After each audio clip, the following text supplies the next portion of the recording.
Observa cómo domino el espacio y el tiempo.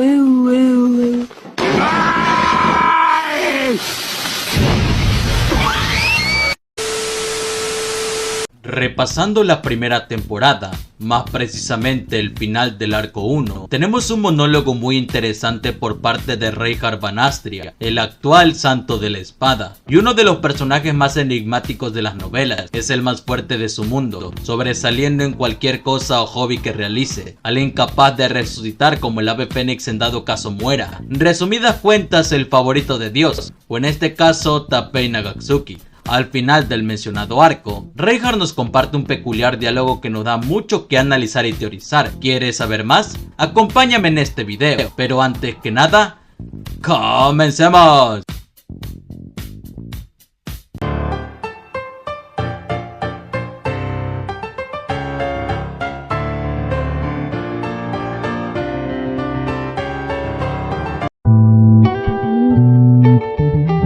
En el capítulo 3 de la primera temporada de Re:Zero y en las páginas finales del volumen 1 de las novelas, que marcan el final del arco número 1 titulado Un primer día tumultuoso, Reinhardt suelta un interesante diálogo, al notar cómo Fel también es elegida por la insignia para participar como candidata en la selección real. El diálogo exacto dice lo siguiente: hoy podría ser la última vez que veamos la luna en calma, anticipando el actual Santo de la Espada que tiempos difíciles se aproximan. Pero, ¿a qué peligro se refiere exactamente? Su bar ha tenido muchos momentos complicados desde la llegada a ese mundo, muriendo incontables veces como consecuencia. Pero esto no tiene nada que ver con Reinhardt o el mismo reino de Lugúnica, siendo como tal amenazas que pongan en peligro a la nación entera. Arco número 2. Su principal villano sería Meili, una pequeña niña con el objetivo de causar caos en la aldea Arla, la cual no representa amenaza para la capital en ningún sentido, por lo que Reinhardt no se podría estar refiriendo a ella. Los verdaderos afectados serían la facción de Mila y Roswell, quienes tendrían una pésima reputación al no poder proteger sus tierras.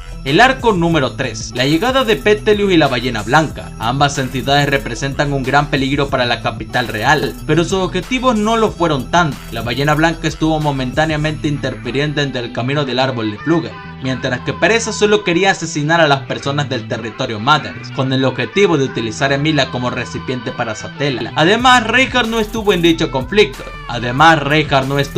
Problema, al tener otros asuntos más importantes que atender. El arco 4 es igual. Todos los sucesos del santuario, Elsa y Meili, la traición de Roswell y la llegada del Gran Conejo son acontecimientos muy impactantes e importantes para nuestros personajes, pero al igual que antes, no tienen ninguna relación con Reinhardt o la capital.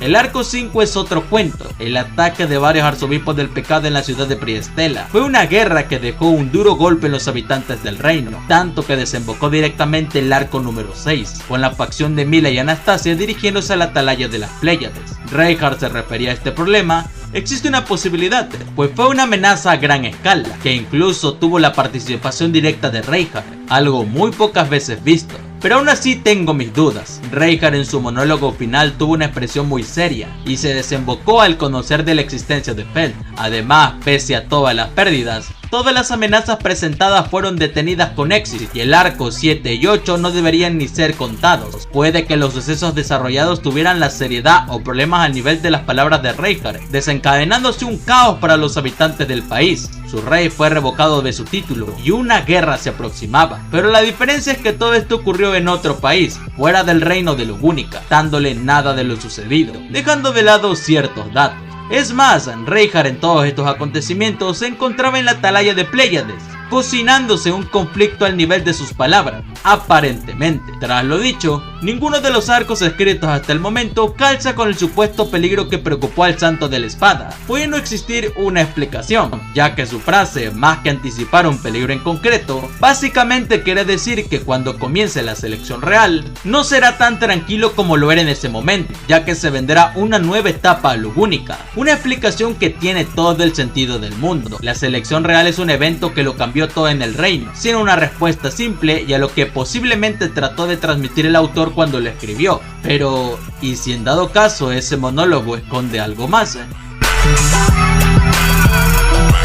A partir de aquí me pondré a sobreanalizar un poco las cosas, pues como ya expliqué, el significado de la frase de Reinhardt puede referirse a una amenaza metafórica más que a una directa, tal como mencioné. Pero para mí como fanático de la obra me dejó pensando algo más. Es muy curioso que tras la revelación de Pell como seleccionada para formar parte de la selección, Reinhardt tuviera una reacción de pánico total, un comportamiento casi nunca visto a lo largo de la obra, por lo que podríamos decir que el peligro que menciona tiene mucho que ver con el país, Felte, y por qué no decirlo, con el mismo Subaru. Oraciones antes le pide encarecidamente a Emilia cuidar muy bien de nuestro protagonista, un chico que apareció de la nada y que su primera acción fue buscar desesperadamente a Emilia, una semielfo de cabello plateado, para devolverle su insignia, la cual le garantice su participación en la selección real, la cual por obvias razones involucra a la capital, tema que ambos conversaron en la misma escena, por lo que todo esto me hace teorizar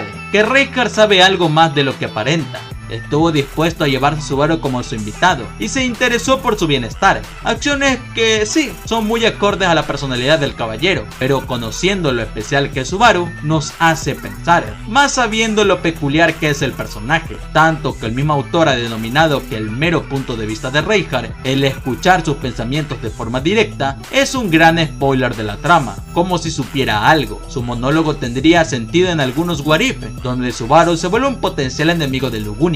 En Omoberu se volvió uno de los enemigos principales de la capital, e incluso en Ayamatsu era un arzobispo del pecado, logrando incendiar la capital entera y derrotando metafóricamente a Reinhardt, dejándole una gran culpa que nunca podrá olvidar. Pero los What If no son 100% canon, por lo que, como expliqué antes, hasta el momento nada de lo sucedido visto hasta el arco 8 justifica su monólogo, aunque puede ser hasta ahora. Tapei en varias entrevistas ha dejado clara su intención de tener como protagonistas a Reinhardt y Pell en el arco número 9, planteándose la oportunidad perfecta para explorar sus palabras en el primer arco. No por nada tendríamos como foco central a ambos. No quiero tratar de decir nada en específico, pero teorizo que Reinhardt esconde algo que aún no conocemos y podría cambiarlo todo para la historia de Re:Zero.